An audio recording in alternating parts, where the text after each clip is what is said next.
Hello students, welcome to our online classes. और यहाँ पर अभी हम पढ़ेंगे मिक्सचर एक टॉपिक है जहाँ से क्वेश्चंस आपके पूछे जाते हैं एग्जाम्स के अंदर। कंपटीशन एग्जाम में जहाँ जहाँ अर्थमेटिक आपके आता है, चाहे एसएससी का कोई भी एग्जाम ले लो आप, या फिर आप कोई भी बैंक का या रेलवे एग्जाम ले लो, वहाँ पर ये टॉपिक बहुत इंपॉर्टेंट है आपके। इसका नाम है मिक्सचर एंड एलिगेशन। अब ये दोनों टॉपिक अपने आप में सेपरेट है, एक्चुअली में लोग इसको एक साथ ही पढ़ते हैं, मिक्सचर और एलिगेशन।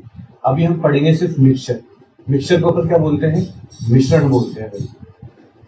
तो मिश्रण तो आप लोग जानते हो कि मिश्रण में अपन कोई भी 2 या 3 मटेरियल्स को मिला देते हैं तो वो क्या बन जाता है? आपका मिक्सचर बन जाता है। अब मिक्सचर पे सवाल मैथमेटिक्स में किस तरह से बनते हैं आप लोगों के, वो चीज देखते हैं अपन। तो देखो मिक्सचर, यहाँ पर हम जो मिक्सचर की बात करते हैं, जनरली हमारे क्वेश्चन बनते हैं लिक्विड बेस्ड मिक्सचर्स पे। जो द्रव होते हैं आपके, पानी है, अल्कोहल है, स्पिरिट है, ठीक है, दूध है, इनका मिक्सअप किया जाएगा और आपको यहाँ पर रेशियोज पूछे जाते हैं, कई बार क्वांटिटी पूछी जाती है। अब जैसे मैं आपको एग्जांपल से पूरी बात समझाने की कोशिश करूँ मिक्सचर की, तो जैसे मान लो कि ये मेरे पास में एक पात्र था, ये ठीक है, इसमें वाटर मिक्स है और अल्कोहल मिक्स है। क्या मिक्स है? वाटर प्लस अल्कोहल दोनों मिक्स है। ये ए है मेरा पार्ट। अब ऐसा कैसा ही मेरे पास में एक बीकर और है, ये बी है, ठीक है, और इसमें भी मेरे पास में क्या है? वाटर और अल्कोहल है। लेकिन यहाँ जो वाटर अल्कोहल है और यहाँ जो वाटर अल्कोहल है, वो उन दोनों में अनुपात अलग अलग है। अनुपात का मतलब जैसे अपन कहते हैं ना 2 भाग पानी है 1 भाग दूध है, तो 2:1 कहते रहते हैं उसको। इसी तरह यहाँ पर मैं मान लूं कि सपोज यहाँ पर 4 अनुपात तो क्या है आपका? वाटर है, और 5 अनुपात क्या है आपका? अल्कोहल है, ठीक है। यानी इस बीकर के अंदर जितना भी मिश्रण है, उस मिश्रण में 4 अनुपात क्या है आपके पास? पानी है, और 5 अनुपात क्या है आपके पास? अल्कोहल है। सिमिलरली अगर मैं बी की पार्ट की बात करूं, अगर मान लिया यहाँ बोलूं कि 3:4 है, 3:4, यानी कि यहाँ पर वाटर कितना है? 3 अनुपात है, और अल्कोहल क्या है? 4 अनुपात है आपका। ये बात समझ में आई? यानी दोनों बीकर के अंदर पानी और अल्कोहल का ही मिश्रण है, लेकिन दोनों में पानी और अल्कोहल को जो मिलाए जाने का अनुपात है वो क्या है? अलग है। अगर मैं कॉमन सी चीज आपसे पूछूं कि इन दोनों में से किस में अल्कोहल की मात्रा ज्यादा है, इन दोनों बीकर में से अल्कोहल की मात्रा किस में ज्यादा है, तो आप जानते हो अल्कोहल की मात्रा ज्यादा करने के लिए मुझे क्या चाहिएगा? अल्कोहल का परसेंटेज। और परसेंटेज कैसे निकालते हैं हम? परसेंटेज निकालते हैं जिस भी राशि का मुझे परसेंटेज निकालना हो। अगर मुझे रेशो दिया गया है और मुझे जिस भी राशि का परसेंटेज निकालना है, उसको अपन उन पर रख देते हैं। देखो 4:5 में अल्कोहल कितना अनुपात है? 5 अपॉन टोटल कितना है सॉल्यूशन में, इस विलियन में टोटल मिक्सचर कितना भरा है? 4 और 5 कितना अनुपात? टोटल 9 अनुपात। यानी हम टोटल अनुपात में से उस मिक्सचर के अनुपात को निकालेंगे जिसका कि हम परसेंटेज निकालने वाले हैं। मैं यहाँ निकाल रहा हूँ परसेंटेज अल्कोहल, तो 5/9 गुणा 100 कर दूंगा, सही है। अगर मैं इसको सॉल्व करूं अप्रोक्सीमेटली तो कितना आएगा? ये आएगा 500/9। अगर मैं इसको सॉल्व करूंगा कितना आएगा? 55, लगभग 55% ये आएगा अल्कोहल, ठीक है। अब यहाँ जैसे मैंने परसेंटेज अल्कोहल निकाला था, तो परसेंटेज अल्कोहल निकालना आपको समझ में आ गया। अगर मैं आपसे कहूँ परसेंटेज वाटर निकालना है अपने को, तो परसेंटेज वाटर भी हम यहाँ से निकाल सकते हैं। कैसे निकालेंगे? 4/9 गुणा 100 करके। अब मैंने तो क्वेश्चन ये पूछा था ना कि इनमें से अल्कोहल किसमें ज्यादा है, परसेंटेज में किसकी मात्रा ज्यादा है, या जिसमें से इन दोनों में से ए और बी में से किसमें अल्कोहल, किस विलियन को पीने पर व्यक्ति को नशा ज्यादा चढ़ेगा। तो जाहिर सी बात है जिसमें अल्कोहल ज्यादा होगा, तो अल्कोहल यहाँ मैंने देखा कितना परसेंट आ रहा है? लगभग 55% आ रहा है। अब यहाँ पर मैं चेक करूंगा तो कैसे चेक करूंगा? 4/7 गुणा 100, सही है, यही लूंगा। अब इसको फिर मल्टीप्लाई करूँ तो कितना आएगा? 400/7, 7 5 35 हो गया, 5 फिर कितना आएगा? 7 7 49, लगभग 57% आएगा यहाँ पर। यानी कि अल्कोहल की मात्रा ए और बी में से किस में ज्यादा है? बी वाले सेक्शन में है, ठीक है। आपके रेलवे एनटीपीसी के एग्जाम होता है, रेलवे का कोई भी एग्जाम होता है जहां मैथमेटिक्स पूछी जाती है आपसे, वहां इस चैप्टर से कितने बेसिक सवाल आपसे पूछे जाते हैं कि यहाँ पर एल्कोहल का परसेंटेज किसमें ज्यादा है, तो आप ऑप्शन बी टिक कर दोगे, ठीक है। लेकिन एसएससी के एग्जाम में यहाँ से सवाल नहीं, इससे एक कदम आगे से सवाल पूछे जाते हैं आप लोगों से। बात समझ में आ रही है? वहां पर ये सब चीजें नहीं पूछते हैं। वहां क्या पूछते हैं? वहां पूछते हैं कि सपोज ये वाला सॉल्यूशन था ए और ये सॉल्यूशन था बी, इन दोनों को मिला दिया जाए। क्या कर दिया जाए? मिला दिया जाए। अब मिलाने के लिए मैं जानता हूं कि मुझे तीसरा बीकर और चाहिएगा, तीसरा बीकर और चाहिएगा। मान लो कि वो बीकर क्या है मेरे पास, सी।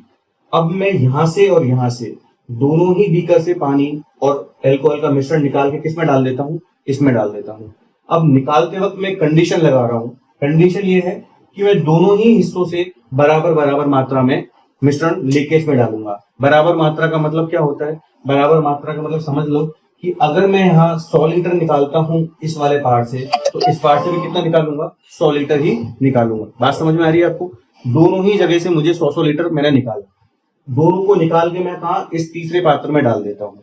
अब मैं तीसरे पात्र में जब मैंने थोड़ा थोड़ा सा दोनों में से निकाल के डाला, तो मैं पूछ रहा हूं आपसे कि यहाँ वाटर और एल्कोहल का रेशो क्या होगा? वाटर और एल्कोहल का रेशो क्या होगा? हम जानते हैं कि पहले बीकर में 4:5 है, दूसरे में 3:4 है। इन दोनों में से बराबर मात्रा में मैंने मिश्रण निकाल के इसमें डाला, तो अब नए मिश्रण में पानी और एल्कोहल का अनुपात क्या होगा, ये आपसे पूछा जाता है। अब इसको अपन कैसे करेंगे? इसको करने के लिए देखो आपको क्या करना पड़ेगा। यहाँ से जैसे मैं इस चीज को रफ कर देता हूँ, ठीक है। तो मैंने आपको समझा दिया एक पैटर्न जो एग्जाम में पूछा जाता है। अब क्या करेंगे अपन, यहाँ पर जब भी आपको इस तरह का सवाल पूछा जाए कि दो मिश्रणों को मिला के तीसरा मिश्रण बनाया जाए, कंडीशन दे दी जाए कि दोनों में से मैं बराबर बराबर मात्रा में निकाल रहा हूँ, तो अपन करेंगे क्या? अपन यहाँ लिखेंगे कि जैसे ए वाला पार्ट था, उसमें क्या क्या था मेरे पास? वाटर और एल्कोहल। कितना था भाई? 4:5। दूसरा था बी, इसमें कितना है? 3:4। तो आप एक काम किया करो, जब बराबर मात्रा में निकालने की बात आए या कहा जाए कि 2:5 में निकालना है, 3:4 में निकालना है, तो सबसे पहले इन दोनों की कैपेसिटी बराबर किया करो।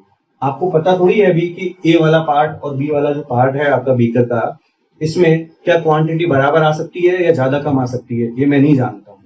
जब मैं नहीं जानता हूं तो मेरी कोशिश क्या रहेगी कि मैं दोनों भागों के जो विलयन है उनका टोटल जो रेशो है वो क्या कर दूं? बराबर कर दूं। आप बताओ यहाँ टोटल कितना है? 9 और यहाँ कितना है? 7। तो मैं क्या करूंगा? दोनों को बराबर करने की कोशिश करूंगा। आप बताओ अगर यहाँ 9 है, यहाँ 7 है और मैं चाहता हूं दोनों की कैपेसिटी, टोटल कैपेसिटी बराबर होनी चाहिए। मैं यहाँ एल्कोहल और वाटर को बराबर नहीं कर रहा हूं भाई, मैं यहाँ पर ए और बी की जो कैपेसिटी है उस कैपेसिटी को बराबर करने की कोशिश कर रहा हूँ। अब कैपेसिटी बराबर कैसे होगी? अगर मैं यहाँ पर 9 और 7 में से अगर इसको 7 से गुणा कर दूं और इसको 9 से गुणा कर दूं, तो कैपेसिटी बराबर हो जाएगी दोनों की? नहीं हो जाएगी? हो जाएगी बिल्कुल बराबर। अब कैपेसिटी बराबर होने के बाद में हम उस कंडीशन की तरफ चलेंगे जो सवाल में पूछी गई है। सवाल में कहा गया है कि इन दोनों बीकर से बराबर मात्रा में निकाला जाता है मिश्रण। अब मैं क्या करूंगा? वाटर जब इस मिश्रण को मैं निकालूंगा तो इसमें भी पानी है और इसमें भी पानी है। बात सही है? इसमें भी अल्कोहल है, इसमें भी अल्कोहल है। तो जितना पानी इस मिश्रण को निकालूंगा तो जितना पानी इसमें आएगा और इसकी वजह से जो पानी आएगा, टोटल पानी तो बढ़ जाएगा ना भाई। टोटल पानी की मात्रा तो बढ़ जाएगी ना विलयन के अंदर। भाई मैं इसमें से भी पानी है और इसमें भी पानी है, जब मैं दोनों ही मिश्रणों को डालूंगा तो दोनों ही केस में मुझे पानी की मात्रा भी बढ़ जाएगी और अल्कोहल की मात्रा भी बढ़ जाएगी। तो अब मैं क्या करूंगा? यहाँ पर इस अनुपात में से पानी और अल्कोहल का जब रेशो निकालूंगा तो कैसे निकालूंगा देखना। यानी ये वाला अल्कोहल और पानी का रेशो इसमें क्या होगा? तो यहाँ कितना है? 4। इसको मैंने मल्टीप्लाई किससे किया था? 7 से। इसको ऐसा लिख लो आप, 7 से गुणा कर रहा था, यहाँ पर कितने से कर रहा था? 9 से। तो 4 को जब 7 से गुणा करूंगा तो कितना आएगा भाई? 28। यानी 28 यूनिट पानी। तो मुझे जब मैं इसमें से जो भी सैंपल निकालूंगा उसमें 28 यूनिट तो पानी मुझे यहाँ से मिल जाएगा। ए से बी से कितना मिलेगा? बी से मिलेगा भाई 3 गुणा 9। 3 गुणा 9 का मतलब 27। तो टोटल पानी मुझे इस बीकर में जो मिलेगा इन दोनों के सैंपल से, वो लीटर में नहीं बोल रहा हूँ, यूनिट में बोल रहा हूँ। मुझे नहीं पता कितना लीटर है, इसलिए और मुझे अनुपात निकालना है। अनुपात में लीटर वगैरह की कोई चिंता अपने को नहीं करनी है, अनुपात। अब एल्कोहल की बात करूंगा तो एल्कोहल जो निकालूंगा मैं यहाँ पर, तो एल्कोहल भाई कितना है हमारे पास? 5 यूनिट था पहले में। जब मैंने बराबर किया तो 7 से गुणा किया तो 5 7 35। तो 35 यूनिट तो मुझे यहाँ से मिलेगा, साथ में 4 × 9 मतलब 36 यूनिट मुझे कहाँ से मिलेगा, दूसरे सॉल्यूशन से। मतलब मैंने पानी की मात्रा को अलग जोड़ दिया और अल्कोहल की मात्रा को अलग जोड़ दिया। लेकिन दोनों को एक साथ ये अलग अलग करके जोड़ने से पहले दोनों के परिणामी जो सॉल्यूशंस हैं, मिश्रण है, उनको अपने को बराबर करना होता है। यानी यहाँ 9 था तो उसको 9 × 7 = 63 बनाया, यहाँ 7 था तो 7 में 63 बनाया। मतलब जो अपन ने जिस नंबर से गुणा किया ना, उस नंबर से अलग अलग गुणा करना पड़ेगा राशियों को, फिर आप जोड़ना, अदरवाइज आपका आंसर गलत हो जाएगा। ठीक है, अब इसको जोड़ने से कितना आएगा, 15, 4 और 1 5, 55 आएगा भाई। यहाँ कितना आएगा, 11, 3 और 3 6 और 1 7, 55:71। यानी कि इस नए मिश्रण में पानी और अल्कोहल का अनुपात कितना हो गया, 55:71 हो गया। बात समझ में आ गई। इस बेसिस पे सवाल आपसे एसएससी के सीजीएल में, सीएचएसएल में, आपके जो है 10+ को अपन कहते हैं, तो उन सब में एग्जाम्स में सवाल इस लेवल का आता है। समझ में आया। मिक्सर का एक छोटा सा टॉपिक मैंने आप लोगों के लिए, इस पर और कोई नई वेराइटीज, बहुत सारी वेराइटीज बनती हैं। मैंने एक वेराइटी और एक बेसिक कंसेप्ट लेके आपको इस वीडियो में समझाने की कोशिश की है कि मिक्सचर से किस तरह के सवाल आते हैं और उनको कैसे हम हल कर सकते हैं। अब ये जो तरीका मैंने आपको बताया, ये बेसिक तरीका है। डेफिनेटली इसमें आपको समय बहुत लगेगा, मतलब आपको रेशियोज को बनाना पड़ेगा, फिर उनको बराबर करना पड़ेगा और उसके बाद में इनको जोड़ के इस तरह से निकालना पड़ेगा। एक सेकंड तरीका है, वो हम ऑप्शन के थ्रू जाते हैं, उसको मैं नेक्स्ट वीडियो में आपको ऑप्शन के थ्रू इस सवाल को ही 30 सेकंड में कैसे सॉल्व करते हैं वो आपको मैं नेक्स्ट वीडियो में बताऊंगा। इस वीडियो में इतना ही। प्लीज इस चैनल को सब्सक्राइब कीजिए, इसमें आपको लगभग पूरा कंटेंट मिलेगा। अभी रेलवे का एग्जाम भी आपको पता है कि अनाउंस हो चुका है और साथ में उसका जो एप्लीकेशन स्टेटस है वो भी आप लोगों को मिल गया होगा, 21 तारीख को शो कर दिया गया था। जिन लोगों के फॉर्म सेलेक्ट हो चुके हैं, प्लीज तैयारी करना शुरू कीजिए और इस चैनल पे आपको पूरी मैथ्स मिलेगी। इसलिए बस इस चैनल को सब्सक्राइब कीजिए और वीडियो को कंप्लीट देखिए। Thank you.